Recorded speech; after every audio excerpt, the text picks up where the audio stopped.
Durante más de 2 años y en mi adolescencia pasé por atracones alimenticios. Nadie en mi familia lo sabía, ya que hablar de esos temas sigue siendo un poco tabú, silencioso, vergonzoso, y termina siendo un problema que se disfraza de disciplina cuando en realidad es una forma de utilizar la comida como una curita emocional. Y si estás viendo este video, probablemente sea por dos razones. Porque el tema de la relación con la alimentación te interesa, ya que tienes algún amigo, algún interés en profundizar más en eso, o porque de alguna forma te puedes sentir identificado, identificada. Así que por eso quiero que este video, aunque tenga cierta estructura, un cierto guión, quiero que salga de mi ser más auténtico y más empático para que justamente le ayude a las personas que lo estén viendo y que se puedan ver identificadas, como a mí en su momento, y hasta el día de hoy también me sigue sirviendo ver que a otras personas les sucedió y ver la experiencia de otras personas para también tener un panorama más amplio y ver que realmente uno no está solo en esto. Para quien no me conozca, mi nombre es Agustín Arce, soy entrenador personal,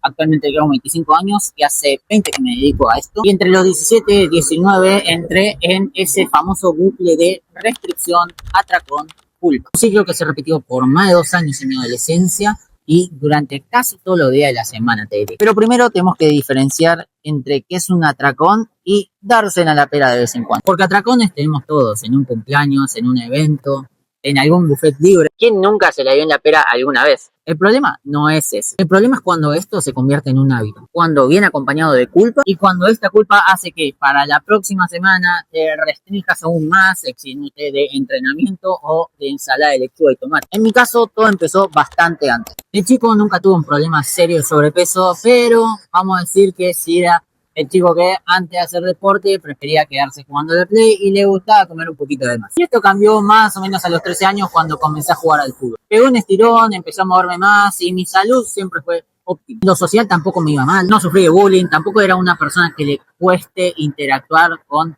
la típica chica que te gusta del colegio, no va por ese lado. Pero siempre hubo una disconformidad con mi cuerpo que la disfrazaba de humor, carisma, etc. Se podría decir que entre los 10 y los 13 sí sentí un cierto prejuicio hacia mi cuerpo y aunque nunca fue extremo, tengo recuerdos patentes de capaz que me dé vergüenza sacarme la remera en una fiesta, en una pileta, o que me pese el hecho de subirme a una balanza, como que me incomodaba, cuando capaz a mis otros compañeritos, compañeras, no les afectaba mucho. Es más, es muy loco hacer este trabajo de recordar esas pequeñas experiencias que pasaron ya años, 10, 12 años, pero uno las sigue teniendo ahí y claramente si siguen estando ahí y si las estoy usando también para describir cómo arrancó todo eso, es porque algo marcaron. Bueno, en esta etapa también creo que puede ingresar el hecho de cómo se opinaba de los cuerpos ajenos en casa o mismo lo que se consumía en la televisión. No me quiero imaginar lo que es hoy en día con las redes sociales. Como le digo, es una locura tener tan consciente esos pequeños recuerdos o pequeños momentos que al fin y al cabo te marcan, porque pasaron como 15 años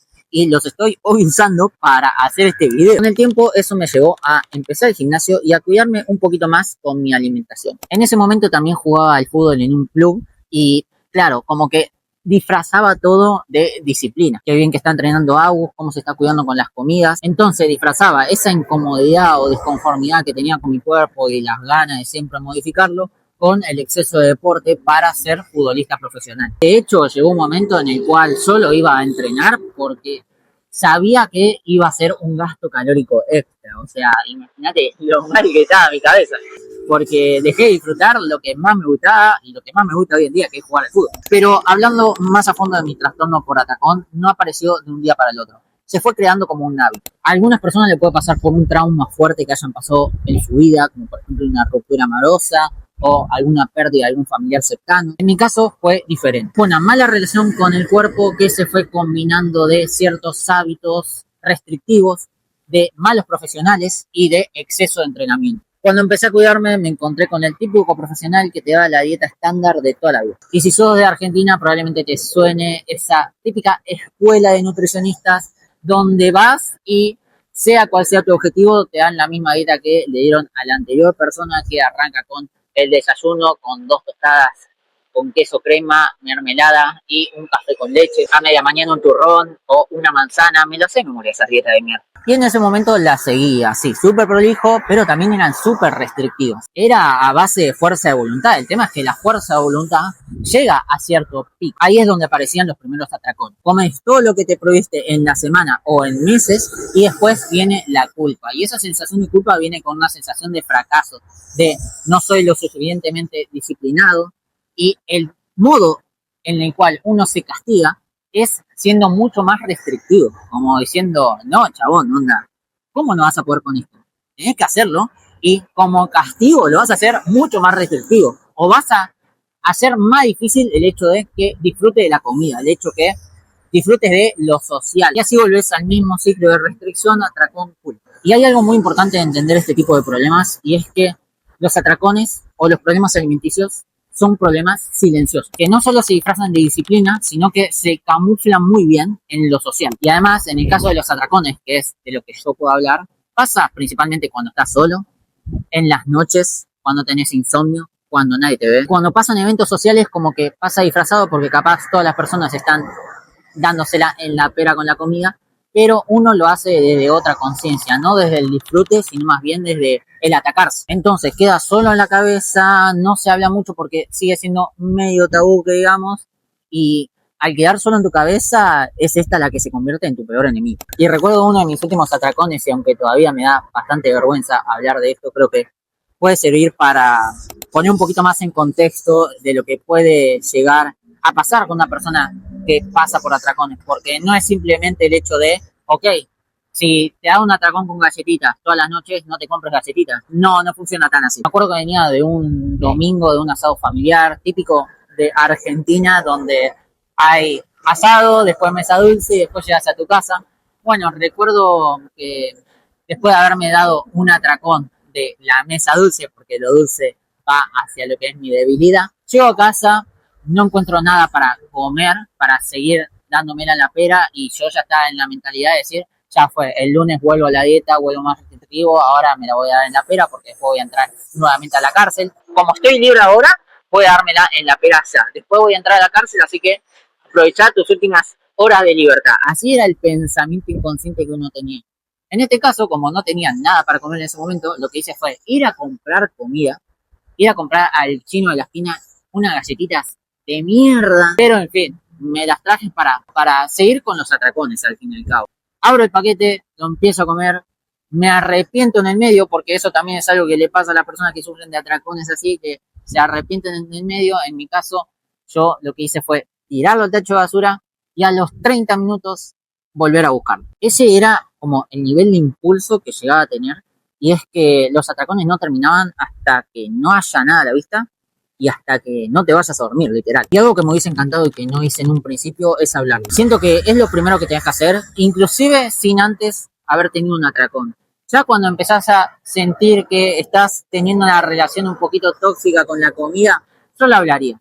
Che, me está pasando, creo que fue por ansiedad, creo que estoy un poco preocupado por esto, por aquello. No necesariamente tiene que ser un profesional, ya un amigo o un familiar, y mejor en el caso de que te entienda y que le guste entrenar y estés metido en todo esto de los hábitos saludables, probablemente te entienda. Porque si lo seguís ocultando, como que va a ir creciendo y se va a terminar convirtiendo en un hábito. Clave entenderlo, es clave sentirse entendido, y la primera vez que lo pude sentir así fue literalmente con un video de YouTube como el que estoy grabando yo ahora. El algoritmo de YouTube empezó a mostrarme videos sobre desarrollo personal, sobre alimentación saludable, sobre entrenamiento, y dentro de estos videos me encontré a un entrenador que contaba su experiencia con los atracones. Y ahí vi como profesionales de la salud que yo tenía como referentes también habían pasado por lo mismo. Entonces lo bajé a tierra y también hubo esa sensación de decir, che, esta persona lo comunicó, después se dedicó a ayudar a personas a que no pasen por lo mismo. ¿Por qué a vos no se te prende la chispita de intentar hacer lo mismo? La idea de que tal vez algún día iba a poder ayudar a personas a que no pasen por lo mismo que yo pasé. Porque claro, también de cierta forma ya me apasionaba el lado saludable, el entrenamiento,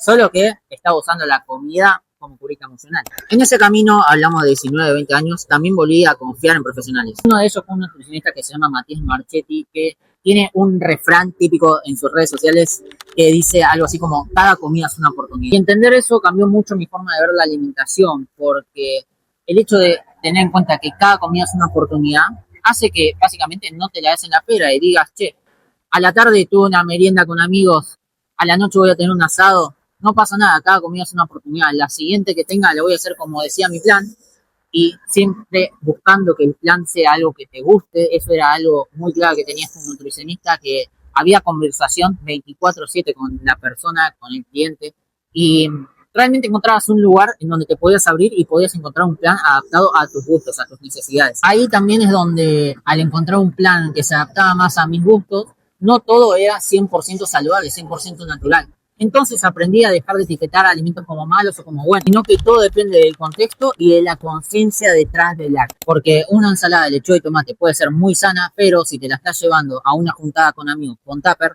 probablemente sea lo más tóxico que hagas en tu vida. Con el tiempo también me fui metiendo en todo este camino del emprendedurismo, y emprender también te lleva mucho autoconocimiento. Y ahí también entendí que si yo quería ayudar a personas a que no pasen por lo mismo que yo había pasado, claramente yo también tenía que mejorar, entendiendo la raíz de mi problema. Y eso requiere de mucho autoconocimiento propio, de hacerse preguntas incómodas, pero siempre buscando el lado positivo de una respuesta, de pedir ayuda y de capacitarse. Hoy sé que lo que vi nunca se va a ir de todo, porque al fin y al cabo sé cuántas calorías tiene una manzana, tiene una banana, me lo sé de memoria, pero le encontré otro propósito. O sea, para sanar no tenía que esconder la comida que hacía que me dé atracones, no me tenía que aislar socialmente, tenía que ir a la raíz de mi problema. La razón por la cual empecé a usar la comida como curita emocional, que claramente fue por una baja autoestima en su momento, por un apego a un resultado, por un perfeccionismo. Y ojo, siempre va a estar marcándote ahí, onda, es algo que 24/7 uno tiene que trabajar, porque 24/7 tiene que trabajar su autoconfianza.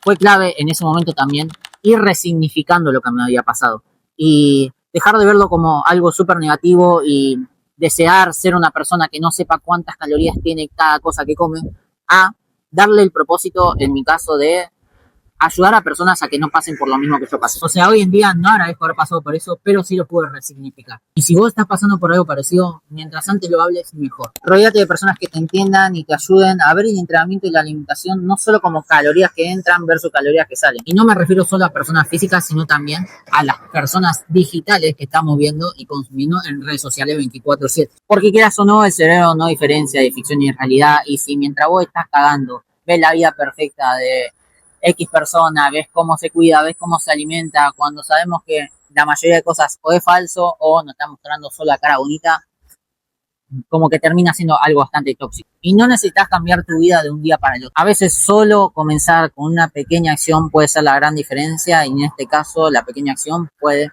ser contar tu historia o pedir ayuda, vulnerabilizarte. Por ejemplo, para mí hoy la gran acción para seguir creciendo y desarrollándome como persona también fue el hecho de haber grabado este video.